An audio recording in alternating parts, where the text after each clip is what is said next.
प्रभु यीशु मसीह में सबको जय मसीह। मैं CH बारा झारखंड रांची मसीह मंथन बैठक से आज इस वीडियो के माध्यम से बहुत ही इंटरेस्टिंग विषय पर बात करने वाला हूं, और इसलिए कि बहुत सारे लोगों में वचन के प्रति कन्फ्यूजन है। अरे यहाँ ये भी लिखा है, ये भी लिखा है, तो हम किसका उठा के लें? और उसमें से बड़े पास्टर तक अपने हिसाब से उसको सिखाते हैं, और जिसका नाम मैं ले रहा हूँ वो नाम है उसका शेखर डेविड। ये बड़े पास्टर हैं, ये ओनली जीसस वाले हैं, ओनली गॉड वाले हैं। इनके हिसाब से पिता नहीं है, पुत्र नहीं है और पवित्र आत्मा, यानी कि सिर्फ यीशु है। तो यीशु सिर्फ है, बाकी तीन नहीं है।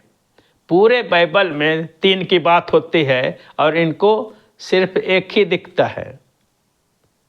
और बहुत सारे कन्फ्यूजन वचन से लोगों को बताते हैं, और नहीं पढ़ने वाले, बाइबल को नहीं जानने वाले, वो बहक जाते हैं, उनकी बातों में आ जाते हैं। मैं यहाँ पर ये कहना चाह रहा हूँ कि बपतिस्मा के विषय में, बपतिस्मा पापों की क्षमा के लिए है या कुछ और है? विषय ये है, आप इनको समझिए। तो पापों की क्षमा के लिए बपतिस्मा है या कुछ और है, और मकसद है? यीशु मसीह ने जो महान आज्ञा दी थी, जो मत्ती 28 का 19-20 में आप जिसको पढ़ते हैं, तो महान आज्ञा क्या है? सब जातियों के लोगों में, सब जाति के लोगों को चेला बनाओ और पिता और पुत्र और पवित्र आत्मा के नाम से बपतिस्मा दो। तो बपतिस्मा क्यों आई शब्द? पहले हम बपतिस्मा की चर्चा करेंगे, और जो शेखर डेविड ने कन्फ्यूजन पैदा की है लोगों में, उस वचन को हम लेते हैं। ऐसे उनका बहुत सारा वचन है जो ठीक से नहीं पढ़ने से कन्फ्यूजन होता है। तो उसमें एक वचन यह है, आप प्रेरितों का काम उसका 2 अध्याय उसका 38वां वचन को पढ़ेंगे। लिखा है, पतरस ने उनसे कहा, मन फिराओ और तुम में से हरेक अपने अपने पापों के क्षमा के लिए यीशु मसीह के नाम से बपतिस्मा ले, तो तुम पवित्र आत्मा का दान पाओगे। अब यहाँ सवाल उठता है कि पापों की क्षमा के लिए क्यों? पहला पवित्र आत्मा दान है लास्ट में, लेकिन ये किनको बोला जा रहा है, इस बातों को परखना चाहिए। और कब बोला? पहला, जब 12 चेले, या वहाँ पर 12 यीशु मसीह के चेले थे, 12 लोग थे, 120 लोग थे, क्षमा कीजिएगा, 120 लोग थे, जिन्हें पेंतीकोस्त के दिन जब पवित्र आत्मा उन पर आया, जब पवित्र आत्मा आया तो वो लोग अन्य अन्य भाषा बोलने लगे। अन्य अन्य भाषा, आज वो भी कन्फ्यूजन में है कि अन्य भाषा क्या है, या 90% लोग अन्य भाषा को नहीं समझ पाए हैं आज। और यही बात मसीह मंथन बैठक समझाती है कि जिस अन्य भाषा के बारे में बोलती है वो पृथ्वी की भाषा है। आप उसका अर्थ समझ सकते हैं। ये विषय अलग हो गया, मैं किसी और समय बात कर सकता हूँ। अभी विषय है पापों की क्षमा के लिए। तो ये कही गई है इस्राएलियों के लिए। पतरस भी वहाँ यरूशलेम में इस्राएलियों के लिए, यहूदियों के लिए ये बात बोल रहा है। यहूदी लोग ये समझते थे कि यीशु मसीह जो वहाँ पर थे, जो चेलों के साथ थे, वो शारीरिक रूप में उनको देख रहे थे, लेकिन उसके अंदर की बात वो नहीं समझ पा रहे थे, जिसके चलते ये बात कहना पड़ा इस्राएलियों को, क्योंकि वो व्यवस्था की बात मानते थे। मसीह यीशु को ग्रहण ही नहीं किया, यीशु मसीह को पहचाना ही नहीं कि वही मसीहा है। तो इसके चलते ये बात उनको कहना पड़ा कि यीशु मसीह के नाम से बपतिस्मा लो, और चूंकि व्यवस्था में वो लोग विश्वास करते थे और इसी बात को शुरू से अंत तक यीशु मसीह का जो काम किए थे, यीशु मसीह ने जो काम किए थे वहाँ से लेकर के जीवित होने तक का बात को उन्होंने बताया कि आप ही लोगों ने उसको मारा, तुम ही लोगों ने उसको मारा और अन्य जातियों के हाथों में सौंपा और उसको क्या किया, क्रूस पर चढ़ाया, जो मृत्यु उसको अपने वश में नहीं करा सके पर वो जिंदा हो गया।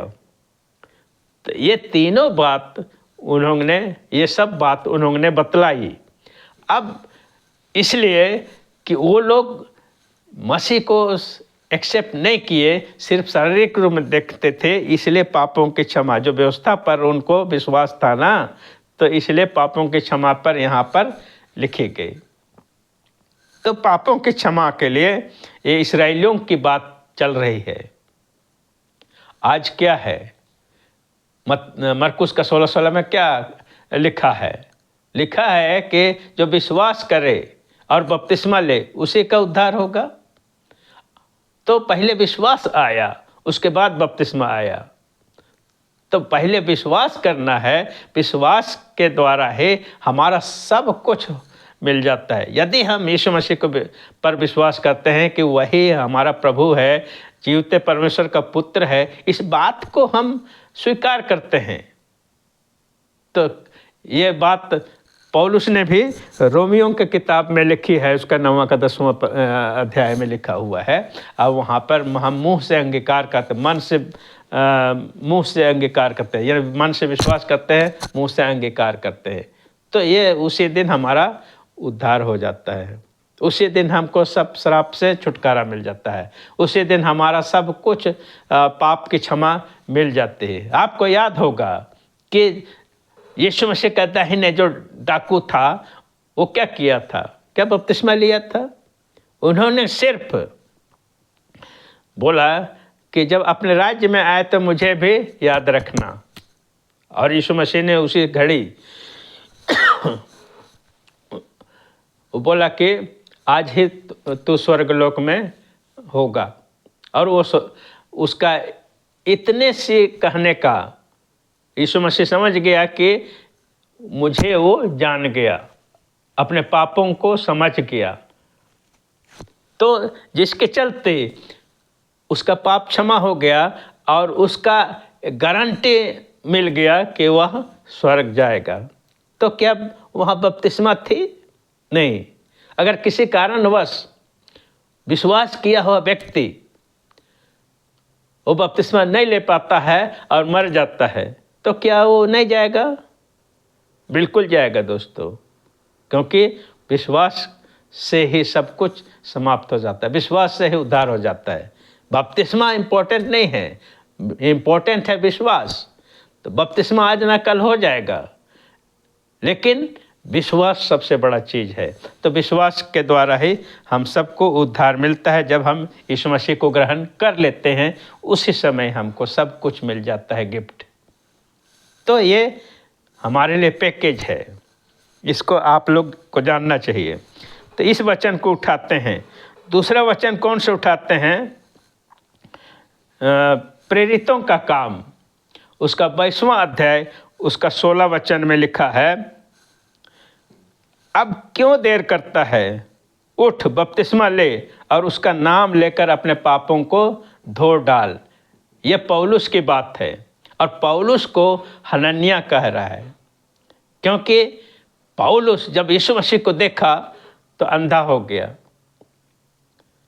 क्योंकि उसको बोला था, हे साउल तो मुझे क्यों सताता है, क्योंकि कलीसिया जो है मसीह के देह है। और पौलुस इस बात को नहीं समझ पाया था, जिसके चलते उसको लग रहा था कि हम अच्छा काम कर रहे हैं, क्योंकि अच्छा विद्वान व्यवस्थापक ये व्यक्ति था, इनको व्यवस्था का एक एक चीज़ मालूम था, इसलिए वो अपने अनुसार वो अच्छा काम कर रहा था। पर जब यीशु मसीह को जाना, यीशु मसीह को देखा, तो उनकी सिट्टी बिट्टी गुम, यानी आँख अंधा हो गया। और मेरे दोस्तों 3 दिन के बाद 3 दिन तक वो कुछ भी खाया पिया नहीं, और तीसरा दिन हनन्याह जो है इसको प्रभु से प्रार्थना के द्वारा ठीक करता है। तो उसी समय से वो देखना शुरू करता है। तो ये है मकसद।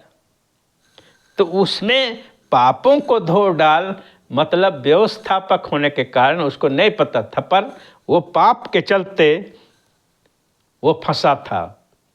पाप क्यों? उसके लिए तो धर्म था कि हम तो अच्छा काम कर रहे हैं, हम तो व्यवस्था के अनुसार कर रहे हैं, लेकिन व्यवस्था पाप को लाती है। व्यवस्था पाप की पहचान देती है। तो इस बात की जानकारी यहाँ पर उसको देना था, और उसी समय वो बपतिस्मा लेता है। तो जब यीशु मसीह को जान लेता है तो बपतिस्मा लेता है। तो ये है पापों को धो डालने का मतलब। लेकिन यही बात दूसरे जगह भी लिखा हुआ है कि बपतिस्मा ले, वहाँ पर नहीं लिखा हुआ है कि पापों की क्षमा के लिए। तो यहाँ 2 तरह का, पर यहाँ लिखा है तो इसका मायने, इसका संदर्भ अलग है, यहाँ की परिस्थिति अलग है, उसके अनुसार यह कहा गया है। अब इसका कन्फ्यूजन फिर से दूर करने के लिए हम लोग पढ़ेंगे, जिसमें पौलुस लिखा है 1 कोरिन्थियों उसका 12 अध्याय उसका 13 वचन, क्योंकि हम सब ने, क्या यहूदी क्या यूनानी, क्या दास क्या स्वतंत्र, एक ही आत्मा के द्वारा एक देह होने के लिए बपतिस्मा लिया, और हम सबको एक ही आत्मा पिलाया गया। तो सब ने, यानी सब, चाहे यूनानी हो चाहे यहूदी हो। आज हम लोग अन्य जाति में हैं, यूनानी मतलब अन्य जाति थे। तो ये सब जो है, क्या दास क्या स्वतंत्र, एक ही आत्मा के द्वारा एक देह होने के लिए बपतिस्मा लिया। अब बताइए यहाँ क्या है, क्या हमको मिल रहा है? एक देह होने के लिए, क्योंकि मसीह का देह कौन है? कलीसिया है। अगर हम प्रभु को ग्रहण कर लेते हैं तो हम उसमें एक हो जाते हैं। तो एक होने के लिए, यानी कि मसीह की देह बनने के लिए हम क्या करते हैं? बपतिस्मा लेने का बात यहाँ हो रहा है। और हम पढ़ेंगे रोमियो का किताब उसका 6 अध्याय उसका 3 वचन, लिखा है, क्या तुम नहीं जानते कि हम सब जिन्होंने मसीह यीशु का बपतिस्मा लिया उसके मृत्यु का बपतिस्मा लिया। तो जिसने मसीह यीशु का बपतिस्मा लिया, यानी हम जो बपतिस्मा लेता है वो मृत्यु का बपतिस्मा लेता है। कौन सा मृत्यु? इस संसार का मृत्यु, जो इस शरीर है, जो हम शरीर को धारण किए हुए हैं, ये शरीर को हम त्याग देते हैं और हम मसीह के साथ एक हो जाते हैं, और वो है उसकी देह। तो यही कहने का तात्पर्य है। तो अब हम मसीह के अनुसार जीते हैं, यानी कि संसार के लिए नहीं जीते हैं, हम मसीह के लिए जीते हैं। तो पुराना जो मनुष्यत्व है उसको हमने त्याग दिया, यानी ये मरणहार शरीर को हम छोड़ दिए, अब मसीह यीशु में एक हो गए। तो ये कैसे शेखर डेविड कहता है कि पापों की क्षमा के लिए? तो यहाँ तो उद्देश्य कुछ और है। तो और मैं बताता हूँ आगे। जब मृत्यु का बपतिस्मा लेते हैं तो आपको याद दिला दूँ कि लूका का 12 अध्याय उसका 50वें वचन में यीशु मसीह क्या कहता है? मुझे तो एक और बपतिस्मा लेना है।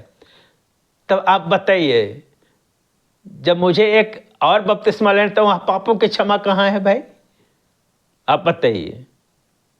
तो क्या यीशु मसीह पाप की क्षमा के लिए बपतिस्मा लेगा? वहाँ अर्थ क्या था, इस बात को समझिए। तो वहाँ पर कुछ और था। तो वहाँ तो पाप की क्षमा की बात नहीं होती। यीशु मसीह मुझे तो एक और बपतिस्मा लेना है। तो बपतिस्मा पुराने नियम से ही आ रहा है, पर नहीं समझने के चलते आज हम लोग उसको कहते हैं पापों की क्षमा के लिए बपतिस्मा। मेरे भाइयों, मेरे बहनों, मेरे दोस्तों, आप समझिए इस बात को बपतिस्मा लेने का तात्पर्य, बपतिस्मा इम्पोर्टेंट नहीं है, विश्वास इम्पोर्टेंट है। जब आप विश्वास करते हैं तब आपका सारा पाप धुल जाता है और हमको उद्धार उसी दिन मिल जाता है। इस बात को समझिए। इसीलिए पहले यूहन्ना का पहला अध्याय उसका 9वां वचन लिखा है, यदि हम अपने पापों को मान लें, यहाँ क्या है, पहले पापों को मानना है, तो हमारे पापों को क्षमा करने और हमें सब अधर्म से शुद्ध करने के लिए विश्वास योग्य अधर्मी, पापों के क्षमा करने और हमें सब अधर्म जितने हैं सब को शुद्ध करने में विश्वास योग्य और धर्मी है। तो उसी समय हमारे सारे पापों के क्षमा हो जाते हैं, सारे श्राप टूट जाते हैं, सब कुछ खत्म हो जाता है और हमारा उद्धार निश्चित हो जाता है। यही तो बात है। तो बपतिस्मा इम्पोर्टेंट नहीं, पर आप विश्वास करते हैं कि नहीं करते हैं, यह सबसे बड़ा चीज़ है। विश्वास करने के द्वारा ये सब कुछ है, बस यही तो है। तो विश्वास ही सब कुछ है। और उसी प्रकार से कुलिसियों का आप किताब पढ़ेंगे तो पौलुस प्रेरित कहता है उसका 2 अध्याय उसका 12वें वचन में, और उसी के साथ बपतिस्मा में गाड़े गए, उसी में परमेश्वर की सामर्थ्य पर विश्वास करके जिसने उसको मरे हुओं में से जिलाया, उसके साथ जी भी उठे। तो आज हम नई सृष्टि में हैं। कब? जब विश्वास करते हैं, जब यीशु मसीह को ग्रहण कर लेते हैं, तो हम आज नई सृष्टि में हैं। पुरानी बातें चली गई। तो मेरे दोस्तों, आप सब इसको समझिए, इस बात को, क्योंकि प्रेरितों के काम में भी लिखा है, जो विश्वास करेगा, जो कोई उस पर विश्वास करेगा, उसके नाम के द्वारा पापों की क्षमा मिलेगी। तो नाम के चलते, यीशु मसीह के नाम से, अगर यीशु मसीह का नाम मतलब उसको ग्रहण कर लेते हैं तो उसमें पापों की क्षमा मिल जाती है। ये सारे वचनों का यहाँ पर भरा पड़ा है। यहाँ कॉन्टेक्स्ट को समझना है कि जिस बात को शेखर डेविड करते हैं, तो इतने बड़े पास्टर होकर के बड़े बड़े कलीसिया चलाते हैं और इन बातों को, छोटी छोटी बातों को नहीं समझ पा रहे हैं। तो उनके चलते सैकड़ों लोग, कई लोग जो उनके फॉलोवर हैं, ये कन्फ्यूजन हुए कि नहीं, कन्फ्यूज कर रहे हैं कि नहीं, और कन्फ्यूज करने के चलते वो शिक्षा को नहीं ग्रहण कर पा रहे हैं। और अगर शिक्षा उसके पास नहीं है तो यीशु मसीह भी नहीं है और परमेश्वर भी नहीं है, पिता भी नहीं है और पुत्र भी नहीं। यही तो कहना है पहले यूहन्ना का 1:9-10 में। तो इन बातों को 2 यूहन्ना 1:9-10, क्षमा कीजिएगा, 2 यूहन्ना 1:9-10। तो मैं आशा करता हूं कि इन बातों को आप समझ पाए होंगे और इसको दूसरों तक आप जरूर शेयर करिए, ताकि लोग शिक्षा को समझने पाएँ, कन्फ्यूजन दूर कर सकें और एजुकेट होने पाएँ। प्रभु आप सबको बहुत आशीष दे। जय मसीह।